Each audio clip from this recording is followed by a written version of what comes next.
आपका स्वागत है चैप्टर 10 में एंड 11 की चर्चा भी हम इसी ऑडियो में करेंगे। और अब हम आगे बढ़ते हैं कि राजू जेल से छुड़ा लिया जाता है नलिनी द्वारा। उसको 10,000 रुपये के बॉन्ड पे नलिनी रिहा कर देती है।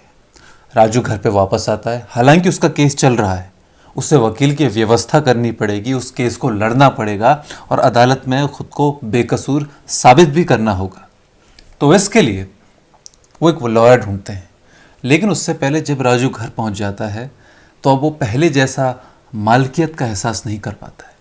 अब वो घर में भी रहता है लेकिन एक तरह से ऐसा महसूस करता है कि अब उसका घर पे वैसा अधिकार नहीं है। मास्टरी जो है घर की वो नलिनी की तरफ जा चुकी है। वो इतना शर्मिंदा है अपने किए पे कि वो नलिनी से आंखें मिला के बात नहीं कर पा रहा है। कोई भी अपॉइंटमेंट, कोई भी डांस प्रैक्टिस, कुछ भी नहीं हो रहा है।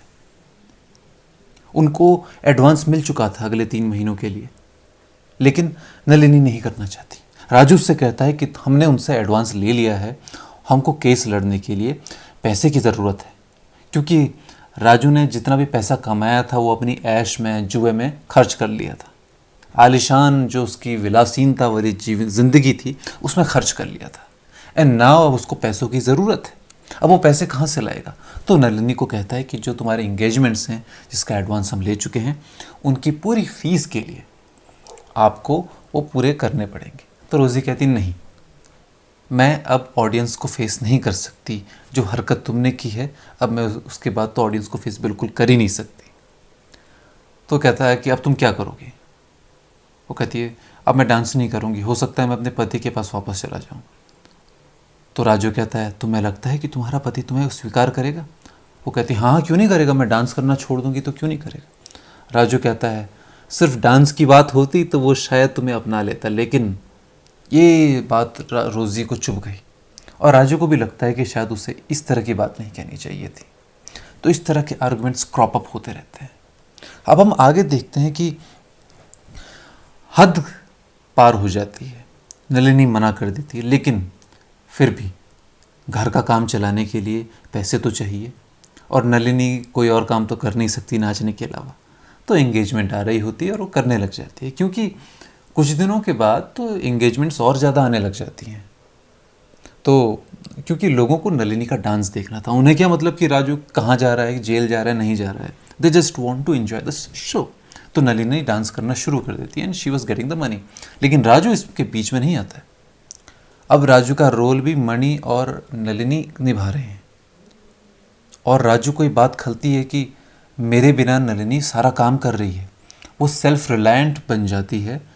अब ना उसे मार्को की ज़रूरत थी ना राजू की ज़रूरत थी, वो अकेले अपना काम कर रही थी। फिर उसके बाद जैसा कि मैंने बताया कि एक लॉयर की ज़रूरत थी और लॉयर उन्हें मिल जाता है। उनका केस आगे बढ़ाने के लिए कोई ऐसे लॉयर को शहर से बुलाते हैं जो मर्डरर्स को भी इनोसेंट साबित कर ले। उसने क्या किया? उसने कोर्ट में जब केस चला, सुनवाई चली, तो उसने एक कहानी रची जिसमें मार्को को उसने विलन साबित किया। उसने कहा कि एक मार्को नाम का हस्बैंड जो अपनी पत्नी रोज़ी को पागल बनाने के कगार पे था, उसको छोड़ दिया और चाहता था कि उस पोवर्टी में मर जाए। लेकिन हमारे राजू ने एक भले आदमी की तरह उसको सहारा दिया, अपने घर में जगह दी और उसका करियर लॉन्च किया। लेकिन मार्को एक दुष्ट आदमी था, उसको नलिनी की सक्सेस बर्दाश्त नहीं हुई। तो उसने फंसाने के लिए एक कागज़ भेजा और हमारे भले आदमी राजू ने लालच को छोड़ करके उस पोस्ट कार्ड पे बिना सिग्नेचर किए उसको वापस लौटा दिया। लेकिन किसी ने जाली सिग्नेचर करके राजू को फंसा दिया। अब ये उसने ताना बाना बुना और लेकिन इसका कुछ फ़ायदा नहीं हुआ, क्योंकि जो मणि का जो स्टेटमेंट था, पोस्टमास्टर जिस पे उसने दिया था पोस्ट करने को, उन दोनों ने बता दिया कि जो ये राजू साहब थे, उस दिन ये कुछ अजीब से मूड में लग रहे थे। मणि ने कहा कि ये एक पार्सल का वेट कर रहे थे और एक हैंड राइटिंग एक्सपर्ट जिसने देख लिया कि ये जो सिग्नेचर है, इसकी जो राइटिंग है राजू की हैंड राइटिंग से मैच कर रही है। तो राजू को 2 साल की जेल हो जाती है। अब राजू जेल में है, लेकिन जेल का जो आप सोच रहे हैं जेल में वो परेशान रहा होगा, लेकिन ऐसा कुछ नहीं होता है। जेल में वो अपने टैलेंट के दम पे सारी अथॉरिटीज़, सारे जेलमेट्स के साथ एक फ्रेंडली माहौल पेश कर देता है। वो सभी का दोस्त बन जाता है। सुबह 5 बजे से शाम के 5 बजे तक वो काम ही करता रहता है। जितने भी डिपार्टमेंट है, खाने के डिपार्टमेंट हैं, बागवानी के डिपार्टमेंट है, सफाई के डिपार्टमेंट है, सबकी देख रेख करता है। हर एक डिपार्टमेंट के सुपरवाइज़र से मिलता है। वो जो भी लोग हैं वहाँ पर उनके सामने फ़िलॉसफी झाड़ता रहता है, किसी को भी पूरे मूड से बाहर निकाल देता है। लोग उसे वदियार, VADHYAR, वदियार कहने लगे, जिसका मतलब होता है टीचर। वो सभी से दोस्ती साबित कर देता है। लेकिन सबसे बड़ी बात ये थी कि जो उसका जॉब था उसको पूरी डिलीजेंस के साथ करता था, इसलिए वो सभी का प्यारा था। यहाँ तक कि जो सुपरिटेंडेंट ऑफ जेल था उसके लिए भी वो काफ़ी काम करता था। वो उसके लिए सब्जियाँ उगाता था और सब्जियाँ तो सुपरिटेंडेंट को बहुत पसंद थी। और वो इतना अच्छा काम करता था कि सुपरिटेंडेंट साहब ने उसे अपना पर्सनल नौकर रख लिया। अब नौकर था तो सुपरिटेंडेंट साहब के घर में रहता था और घर पे जो भी सामान वामान है उनका टेबल पे, उनकी मेज कुर्सी, इंक पेन, कागज़ वागज़ सब उसी को देखना होता था कि सब कुछ टिप टॉप है कि नहीं है। और इसी बीच वो अखबारें पढ़ लेता था जो साहब के पास आता था। इस तरह से उसको दुनिया भर की खबर रहती थी। और इसी बीच उसने द हिंदू न्यूज़पेपर में नलिनी की फ़ोटो देखी। नलिनी अभी भी डांस कर रही थी। पूरे देश में घूम घूम के वो डांस कर रही थी। राजू को लगा कि ये तो कमाल हो गया, मेरे बिना ये इतनी ऊंचाइयों को छू रही है। खैर, उसको वो दिन याद आ जाता है जब मणि उससे मिलने आता था जेल में। वो बताता था कि नलिनी क्या कर रही है। नलिनी ने उनका घर छोड़ दिया, जो भी सामान था वो ऑक्शन पे बेच दिया और घर से सिर्फ मार्को की वो किताब लेकर के गई। हालांकि वो मार्को से उसके बाद कभी नहीं मिली और मार्को की किताब लेकर के कहीं और शिफ्ट हो गई। उस दिन जिस दिन हम उसको सज़ा सुनाई जानी थी हमारे राजू को, उस दिन उसकी माँ भी थी। माँ भी रोई कि इससे अच्छा तो तुम मर ही जाते। इस तरह की तुम लांछन तुम हमारे फेस पे तुमने लगाई है, ये बहुत ही ख़राब बात है। और उस दिन जिस दिन जजमेंट सुनाया जाने वाला था, राजू की माँ नलिनी को भी डांटती है कि देखिए तूने क्या कर दिया। खैर, हालांकि 2 साल पूरे होने वाले होते हैं, राजू को जेल में कोई दिक्कत नहीं थी। उसका एकड़ों जैसा ज़मीन था, पूरे दोस्त उसके जेल में थे, सुपरिटेंडेंट उसका दोस्त था, सभी लोगों के साथ उसकी अच्छी बनती थी। तो उसको लगता था कि दीवारों को भूल जाओ तो इसमें तो आज़ादी ही आज़ादी है। खैर, 2 साल बाद वो जेल से छूट जाता है। अब हम चैप्टर 11 की तरफ जाते हैं। चैप्टर 11, अब हम वापस उस जगह पे आ चुके हैं जब वेलन को राजू अपनी कहानी सुना रहा होता है। आपको याद होगा चैप्टर 6 के एंड में जब गांव वाले राजू को कहते हैं, जो कि स्वामी है, कि आप फास्ट रखिए 12 दिन का और एक संत होने के नाते आप 12 दिन तक फास्ट रखेंगे तो हमारे गांव में रेन होगी। तो राजू वेलन को बुलाता है कि यार मैं कोई संतवंत नहीं हूँ, मेरी कहानी सुनो। तो जो अब तक मैंने आपको कहानी बताई ना, तो ये वही है, शुरू से लेकर, बचपन से लेकर उसके जेल से छूटने तक, एवरीथिंग, बिना किसी डिटेल के उसने बिना किसी डिटेल को ऑमिट किए हुए वेलन को बता दिया है। और वेलन उसको सुनता रहता है। राजू को लगता है कि जैसे ही उठेगा उसको बोलेगा, अबे तू स्वामी है, कुछ नहीं है, तू तेरे फास्ट रखने से तो थोड़ी बहुत रेन भी आएगी, वो भी नहीं आएगी। लेकिन वेलन एकदम चुपचाप बिना हिले डुले राजू को सुनता है। वो उसको स्वामी कहकर पुकारता है और राजू को लगता है मुझे स्वामी अभी तक कह रहा है। वेलन कहता है कि आपने जो मुझे बताया है वो मेरे दिल में रहेगा और दिल के अलावा और कहीं नहीं जाएगा, आप मुझ पर भरोसा करें। तो स्वामी का फास्ट शुरू हो जाता है। उसके फास्ट की जो खबर होती है, उपवास की जो खबर होती है, पूरी दुनिया में फैल जाती है, पूरे देश में फैल जाती है, क्योंकि न्यूज़पेपर में आ जाता है।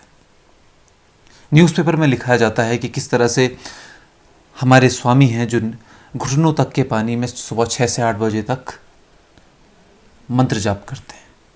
अगर पानी ना हो तो विलेजर्स एक गड्ढा तैयार करते हैं, उसमें पानी डालते हैं, जो कि विलेजर्स बाकियों के कुएं से लेकर के आकर के डाल देते हैं और उसमें मंत्र जाप होता है। और मंत्रों के जाप के बाद वापस वो अपने पिलर्ड हॉल में आकर के ध्यान में बैठते हैं। और हम देखते रहते हैं कि जैसे जैसे दिन बढ़ते जाते हैं, जैसे जैसे दिन बढ़ते जाते हैं, लोग आते रहते हैं। वहाँ पे एक मेला जम जाता है। विमेन, मैन, गाय, बछड़े, जितने भी लोग हैं, मतलब बच्चे खेलने के लिए आ रहे हैं, लोग बीड़ी बीड़ी पी रहे हैं, दुकानें सज गई हैं, कोई मिठाई बेच रहा है, कोई खाना बना रहा है, सब कुछ, मतलब गायें वाइयाँ इधर उधर हिनहिना रही हैं। एंड राजू स्वामी देखता है उनको कि यार कितना अच्छा खाना खा रहे हैं, और ये देख कर के उसके पेट में और ज़्यादा भूख लगने लग जाती है। वो तो अच्छी बात थी कि पहले दिन राजू ने थोड़ा बहुत खाना बचाया हुआ था, तो उसको पीछे से चुपके से जाकर के खा करके आ जाता है, वो बासी चावल। लेकिन दूसरे दिन उसकी हालत और ख़राब हो जाती है, तीसरे दिन और ख़राब हो जाती है। लेकिन अब चौथे दिन उसको ऐसा लगता है कि मैं नकली ढोंग कर रहा था, तो मुझे इतना कुछ सम्मान मिला, क्यों ना मैं असली साधु का काम करूं। जब मेरे फास्ट रखने से बारिश आ सकती है, तो क्यों ना मैं इसे पूरी जान लगा के करूं। तो इस रेजोल्यूशन से उसके अंदर एक नई स्ट्रेंथ आ जाती है। अब वो जो भी रिचुअल करेगा, मंत्र जाप करेगा, वो पूरी ताकत से करेगा। ये लाइफ में पहली बार है जब वो बिना किसी पैसे के लालच के, बिना किसी प्यार के प्रभाव में कर रहा था। अब तक उसने जो भी काम किया था, या तो रोज़ी के लिए किया था या पैसे के लिए किया था। बस ये एक आखिरी काम है उसकी लाइफ का, जो वो कह सकते हैं कि जनहित में करेगा, अपने लिए नहीं करेगा। तो इसके बाद तो वो अपनी ड्यूटीज़ को इस तरह से निर्वहन करता है कि उसके अंदर एक आत्मा क्रिएट हो जाती है, एक रेजोल्यूशन क्रिएट हो जाता है। इसी बीच भीड़ बढ़ती रहती है, टेलीग्राम आते रहते हैं, उसके पास चिट्ठियाँ आ रही हैं कि स्वामी जी आपको बेस्ट ऑफ लक आपके फास्ट के लिए। इसी बीच जेम्स जे मेलोन नाम का एक अमेरिकन फिल्म मेकर आ जाता है। वो उनका इंटरव्यू लेता है। वो पूछता है कि आपको क्या लगता है कि बारिश आ जाएगी? वो कहता है वाई नॉट। तो और भी पूछता है कि क्या अगर फास्ट रखा जाए तो बारिश आ सकती है, क्या वर्ल्ड पीस भी आ सकती है? स्वामी कहता है वाई नॉट। तो इस तरह से क्वेश्चन आंसर आते रहते हैं। लेकिन राजू, हमारा स्वामी, वो थोड़ा और निढाल होता रहता है, उसकी शक्ति क्षीण हो रही है। तो डॉक्टर आते हैं। डॉक्टर बोलते हैं कि इनकी किडनी में भी दिक्कत है, इनको बीमारियां हो रही हैं, इनका ब्लड प्रेशर 200 तक है, तो हमें नहीं लगता कि एक दिन भी चल पाएंगे। और इस तरह की बात होती है कि अगले दिन 5:30 बजे डॉक्टर्स आते हैं। वो देखते हैं कि इनकी हालत तो और ख़राब होती जा रही है। टेलीग्राम आता है, गवर्नमेंट की तरफ से ऑर्डर आता है कि इनको सलाइन दो, इनको ग्लूकोज दो, लेकिन इनको बचाओ, इनकी हेल्थ हमारे देश के लिए बहुत ज़रूरी है। लेकिन नहीं, राजू मना कर देता है। सुबह के 5:30 बज रहे हैं, 11वां दिन है। राजू खड़ा उठता है, खड़ा उठ नहीं पाता है। लोग उसको उठाते हैं, लोग उसे उठाते हैं। वो नदी तक जाता है, लेकिन चल नहीं पा रहा है। फिर भी लोग उसको एक बच्चे की तरह उठाते हैं। वो नदी में पैर रखता है। वो कहता है कि देखो, बारिश हो रही है, मैं देख रहा हूँ कि उधर माउंटेन्स में, उधर पर्वत की श्रृंखलाओं में बारिश हो रही है। मैं उन्हें अपने पैरों तक महसूस कर रहा हूँ, पानी मेरे पैरों पे आ रहा है, मेरे घुटनों तक चढ़ रहा है। और ऐसा कहते ही वो नीचे गिर जाता है, और यहीं पर हमारा नोवेल समाप्त हो जाता है। हमें नहीं पता कि राजू मर जाता है कि जिंदा रहता है या ठीक होता है, बारिश आती भी है कि नहीं आती। नोवेल यहीं पर ख़त्म हो जाता है। अब हम देखेंगे कि ये जो राजू का कैरेक्टर है, बचपन से लेकर एंड तक, आप इन ऑडियोज को बार बार सुनिए, देखिए कि क्या क्या होता है, कैसे राजू का कैरेक्टर चेंज होता रहता है। नलिनी जब आती है तो उसके क्या क्या हाव भाव चेंज हो जाते हैं। जब नलिनी से पहले कितना बड़ा फ्री स्पिरिट रहता है। मार्को के साथ उसका क्या रिलेशन था, गफ्फूर के साथ उसके कैसी दोस्ती टूट गई, नलिनी के साथ कैसा हुआ, माँ के साथ, जेल के कर्मचारियों के साथ उसका किस तरह का रिलेशन था। Same goes with Nalini, same goes with Marco, Gaffoor. तो इस तरह के जो मेन कैरेक्टर्स हैं, आप उनके कैरेक्टराइजेशन के बारे में पता कर सकते हैं ये देख के कि उनका रिलेशन वो क्या क्या करते हैं, किन किन परिस्थितियों में करते हैं। तो उनके हिसाब से उनको जज कीजिए, नोट्स बनाइए। एंड आपको ये नोवेल के बारे में आपके क्या विचार हैं, नीचे कमेंट सेक्शन में ज़रूर लिखें। Thank you so much for listening to me, and I really enjoyed lecturing on this beautiful novel. Thank you so much. I'll see you in the next lecture. Till then bye bye.